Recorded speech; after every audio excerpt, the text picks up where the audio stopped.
I'm Mark Halperin. And I'm John Heilemann. And with all due respect to Donald Trump, you're not the only one who knows how to escalate a situation.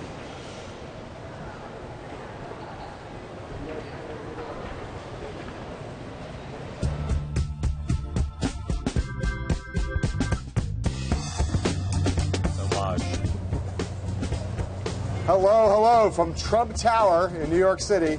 Today we're the first reporters to get a tour of the Trump campaign headquarters in this very storied building. More about that in a moment. But first, our guest tonight joins us right now. He is the man of the hour and the man of the tower, Donald J. Trump. Thank you for joining us, Mr. Trump. Great to be with you both. Wow. You will know that there has been a tragic shooting today in Virginia. Yes. 2 people killed, 3 people shot on live TV. Do you have any thoughts about that piece of news? Well, I haven't seen it yet because I've been in the office all day, but I've been hearing about it, and it's just horrible. It's almost got to be a first. It was literally on live television. What a shame.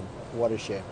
I want to ask you about your presidential campaign and show you some vintage footage of Donald Trump from about 2 months ago in this building. We talked to you the day after you announced. I want to show you one of the questions we asked you and your answer. Okay. What are the odds that Donald Trump will be the next president of the United States? I'm running against political people that do it all their lives. I've never done this before. I don't do this. 50 to 1? I would say anywhere from 10 to 20%. So then you said 10 to 20%. What are the odds today you're the next president of the United States? Maybe 21%? I don't know. I never like saying it. If I have a deal that's ready to be done, literally, if I have a deal, and by the way, this is double in my ear, I'm going to have to take this out because it's about 5 sounds I hear in there. But if I have a deal that's going to be done and it's ready to be signed, and if you say what are the odds, I say 50-50. You gave us odds 2 months ago. You said 10 to 20%. Well, I mean, they're up what are the odds? polls. But how high? Just give us some numbers again. Straight talk. What are your odds of your next president of the United States? Let's say maybe 25 or 30%. 25 or 30. That's maybe. Still pretty low. I think it's very low. I want to be conservative. If you're president, I want to ask. Conservative. If you're president, I want to ask you about something you'll face. President Obama's facing it this year. Every president, President Reagan and others, have dealt with having to raise the debt ceiling. That's an issue that divides the Republican Party. Should Republicans later this year agree to raise the debt ceiling, or is there too much of a danger to the economy if they don't agree to raise it? I would like to see them not have to do it. I think there's so much waste, and there's so much actually scandalous waste in Washington that you shouldn't have to do it. But being realistic, if they had people that knew how to cut and knew how to make deals with others, if you look at what's going on, our trade deficits with all of these countries that we're actually rebuilding. We're rebuilding the world. We're rebuilding China. You're looking at what's happening there. But short term, maybe it's going to happen. I would not be a very easy one to do it, however. So do you think it's worth playing a game of chicken with President Obama and not raising the debt ceiling and dealing with the market implications? I would say that it's worth the fight because, honestly, there's so much fat in Washington that if you had the right people in there, you could cut it and you would have no problem whatsoever, and you wouldn't miss a thing. Just to clarify, so you agree with those Republicans who say don't necessarily raise the debt ceiling, take the risk, make President Obama make a compromise on spending? I do. Okay. There's a lot of fat. You can do a lot of cutting. So in recent days, you've gotten some attention for some comments you made about the hedge fund industry, where you said they were getting away with murder because they pay lower taxes on carried interest. Hillary Clinton has proposed that you should get rid of that carried interest loophole and tax carried interest at the same rate as ordinary income. Right. Do you agree with her? Well, I'll tell you this, and the answer is yes, the carried interest is really a tremendous burden on the country. I have friends that are and enemies, mostly enemies, frankly, otherwise maybe I wouldn't be saying this, but I am saying it for the good of the country, and none of them are going to support me, and I don't want their support, although I could get it if I wanted. And speaking of that, Hillary Clinton has many hedge fund people supporting her. So in the end, I would say that the hedge fund people make a lot of money and they pay very little tax. I'm about the middle class. I want the middle class to be thriving again. We're losing our middle class. So change the tax code? I would change it. I would simplify it. I would. But in this respect, you want to tax carried interest in the same way as ordinary income is taxed? I would take carried interest out. And I would let people that are making hundreds of millions of dollars a year pay some tax, because right now they're paying very little tax, and I think it's outrageous. Right. I want to lower taxes for the middle class. I want to lower taxes for people that are making a lot of money that need incentives. So that would affect not just hedge fund people. That would also affect people in limited real estate partnerships, of which you were in a fair number. I'm okay. So you're proposing that you'd like to raise taxes on yourself in this instance. That's right. I'm okay with it. Okay. I'm, ready, willing, and you see my statements. I mean, I do very well. I don't mind paying some tax. The middle class is getting clobbered in this country. The middle class built this country, not the hedge fund guys. But I know people in hedge funds, they pay almost nothing. And it's ridiculous, okay?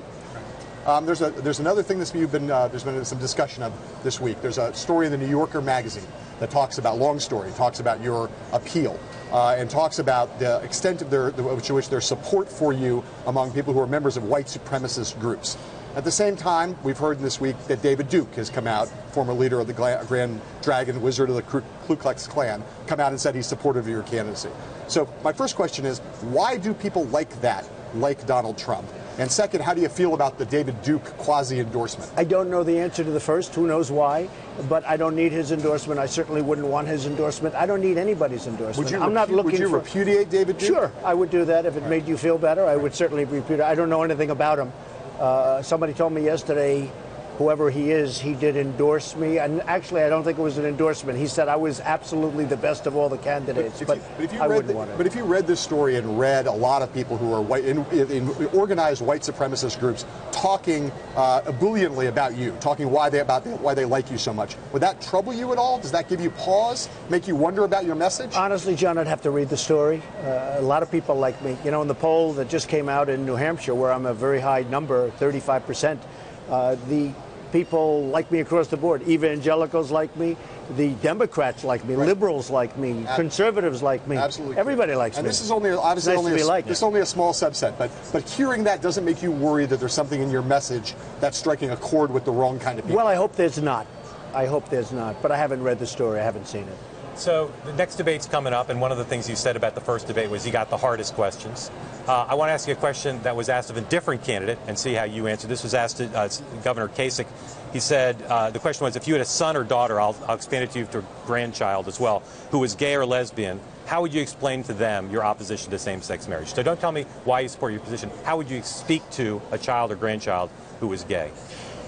Well, it's the way it is. I mean, I wouldn't speak to them at all about it other than they are who they are. And I want them to be happy, and I will love them, and I will cherish them. Your personal opposition to same-sex marriage? If you had a gay son, daughter, or grandchild who said, I want to get married, but you don't want it to be legal, how would you explain it to them? I thought actually Governor Kasich's answer was a very good one.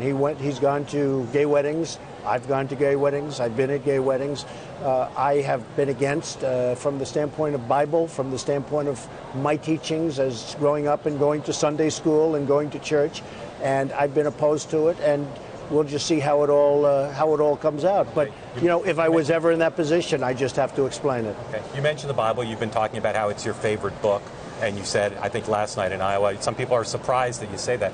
I'm wondering what one or two of your most favored Bible verses are and why. I wouldn't want to get into it because to me that's very personal. You know, when I talk about the Bible, it's very personal. So I don't want to get into verses. I don't want to get into. There's no verse that means a lot to you that you think about or cite? The Bible means a lot to me, but I don't want to get into specifics. Even to cite a verse that you like? No, I don't want to do that. You're an Old Testament guy or a New Testament guy? Probably equal. I think it's just an incredible. The whole Bible is an incredible. I joke. Very much so. They always hold up the Art of the Deal. I say my second favorite book of all time. But I just think the Bible is just something very special. Have you ever read the Quran? Do you have a view of that as a book? I have not. I have not read it. What's your view of that as a piece of important world history?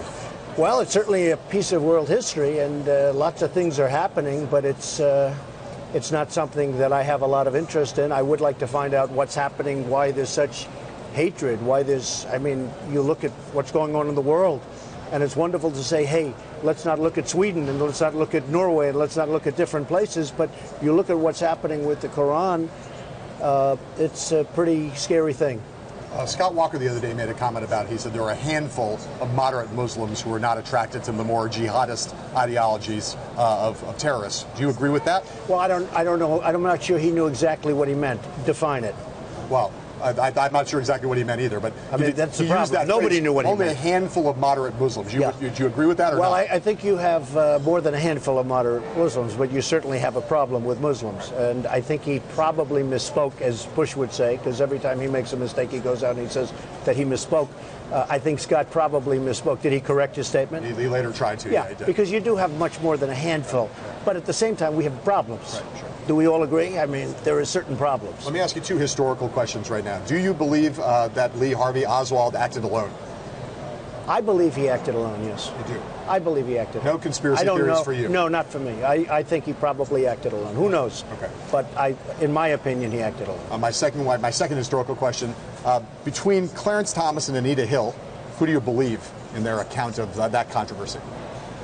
I really have a lot of respect. I like Clarence Thomas a lot, and I will go with Clarence Thomas. I think he's really been his decisions are, in terms really of conservative decisions, he's probably about the best there is on the Supreme Court. Certainly one of them. So you think Anita Hill lied when she said that he had made engaged in inappropriate activity? What do I know? I just respect Clarence Thomas. I don't know Anita Hill.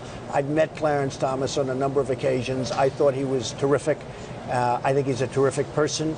So what do I know? I mean, you're asking me a question like that, sort of a crazy question. Well, it was a question that divided the country for a period of time, and over which there still is a lot a division. People have taken sides in that debate for a long time. I'm happy he was appointed to the Supreme Court, and I think his decisions have been terrific decisions from my way of thinking. I want to ask you a couple more historical things. You were a Democrat, now you're a Republican. Do you recall who you supported in 1992 when it was George Bush, Bill Clinton, and Ross Perot? I actually liked Ross Perot a lot. I thought he was great, and then I think he went off a little bit off the deep end, unfortunately, but I thought he was good. I will say this, had he not existed, you're not talking about Bill Clinton, and you're not worried about Hillary Clinton right now. I don't know. I think I probably voted for Bush, actually. Bush, okay. But I respected Perot. I think Perot really hit something. Had he not gone out and come back in, and, a lot of crazy things happened, I think he probably would have had a number that was substantially better. And he said probably, though, so you don't remember which of those three? You're not clear about which one? Yeah, I do remember. I don't like to talk about who I voted for. In this case, I voted for Bush. All right, I know you said you didn't like it, but let me ask you about one more. In 2000, Gore versus the other Bush. Do you remember who you supported in that election? Bush. Bush? Yeah. Why? Bush. I was hoping he'd do a good job. Okay. What didn't you like about Gore? Well, I don't like what he did with the war. I think Iraq was a big... What didn't you like about it? Why did you choose Bush over Gore? I became more and more conservative. He was certainly more conservative. I mean, who wasn't than Gore? But Bush was somebody that I was very disappointed in. As you know, in 2003 and 2004, I said Iraq is a mistake. I'm a person who believes strongly in the military. I would have a very, very powerful, strong military that nobody's going to mess with us, believe me.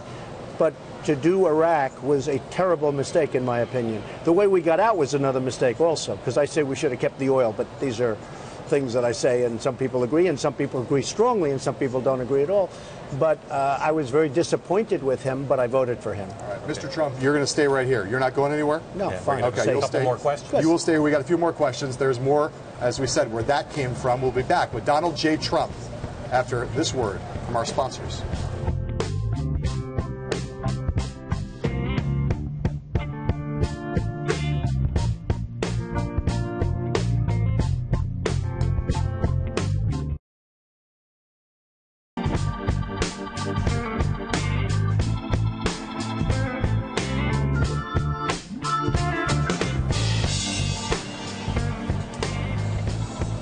We're back with Donald Trump here from Trump Tower. Mr. Trump, thanks again for hosting us here.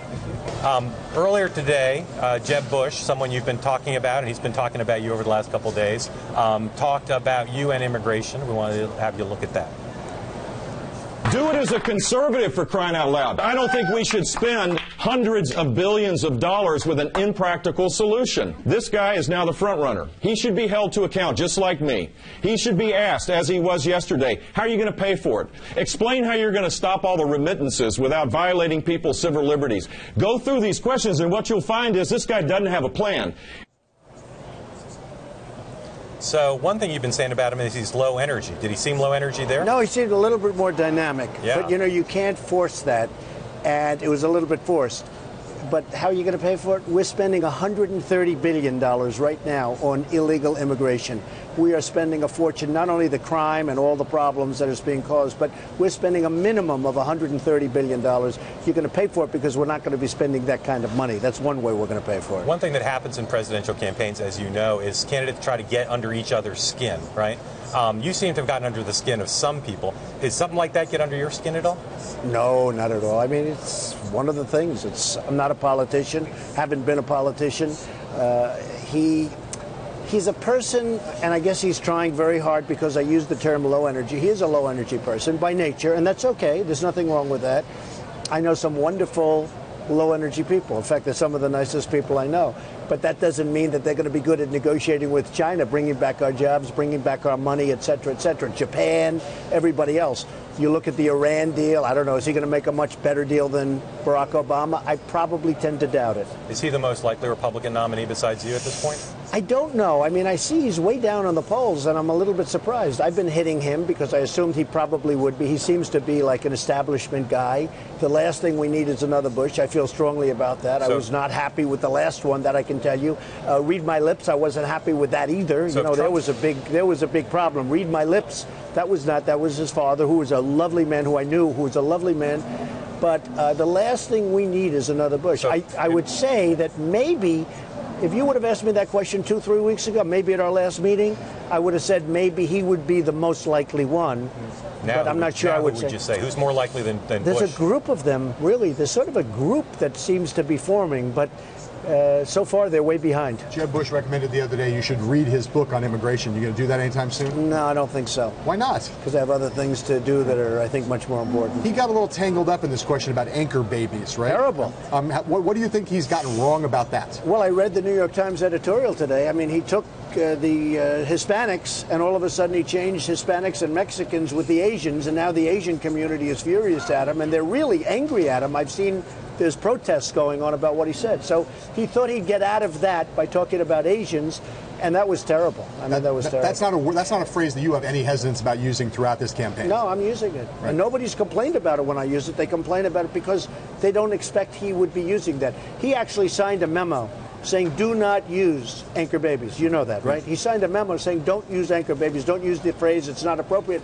And then he uses it. Now, he uses it because I'm using it. And I think he has to maybe he wants to keep up with it. I'm not sure why. Maybe he shouldn't be using it, but I am going to. Would you consider him as your running mate?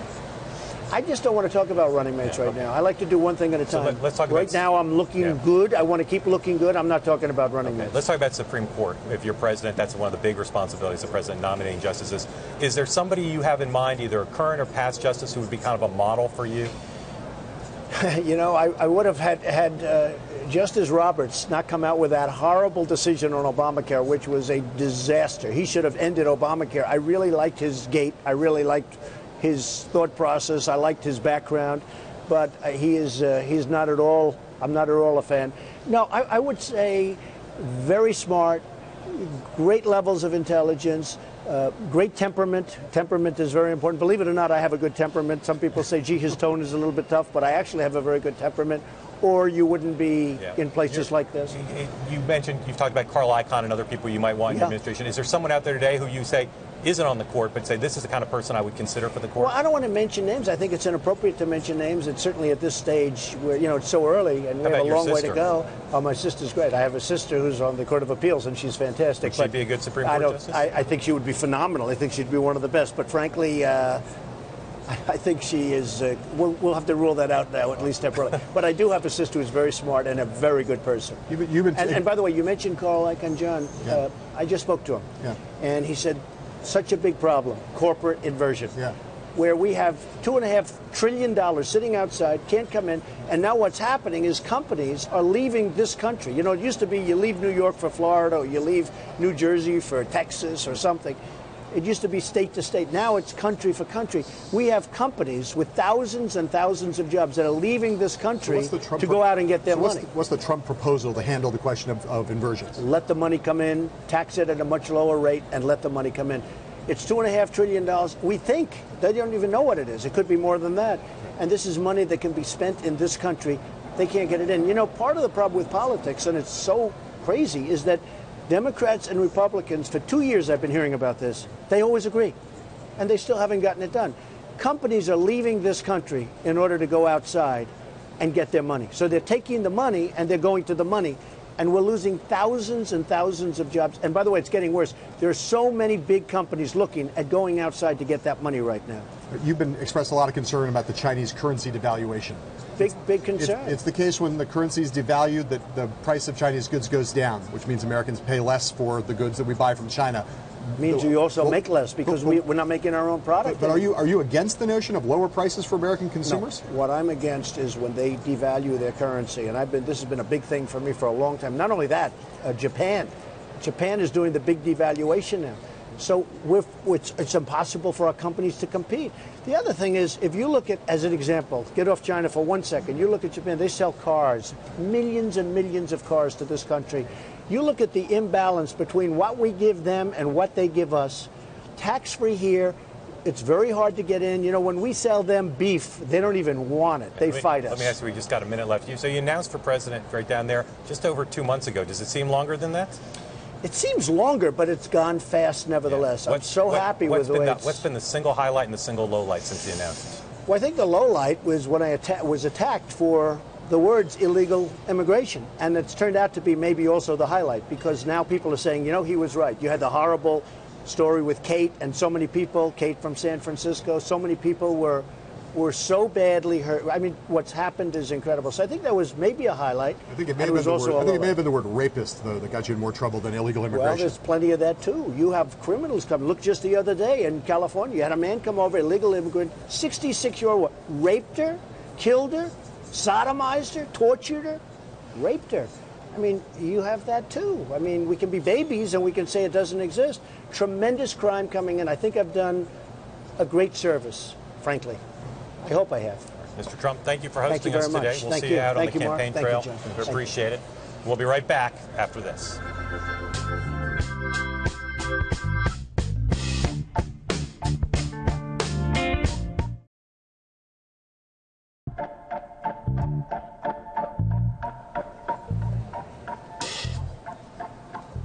Well, that was really something. A lot of minutes, a lot of time, a lot of questions, a lot of answers, things to chew over. We will chew over them to the extent we can after this break.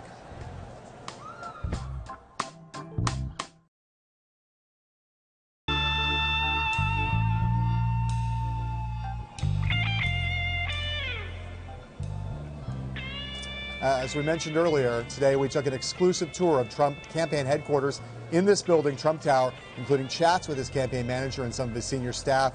Watch that on BloombergPolitics.com. Mark, I got to ask you this question. Yeah. Let's talk about this interview. Yeah. Highlights, lowlights, go. You've said interesting things about tax policy, said interesting things about Jeb Bush, said interesting things about Oswald acting alone, yes, for instance, and I think some of the things he said about David Duke were kind of interesting as well. Yeah, you know, look, I thought, you know, he's just relentless on Jeb Bush. Even when Jeb Bush, as he acknowledged, had higher energy today, still not going to let anything slip. Hammered him on the anchor baby thing and says he's going to stick with anchor babies forever. Under his skin. Tomorrow on the program, we'll have more of our first exclusive behind-the-scenes look at the headquarters here. Some ways like a typical headquarters, some ways not. We'll show that all to you tomorrow. Sneak peek on the website right now. Until tomorrow, thanks for watching. Here from Trump Tower, sayonara.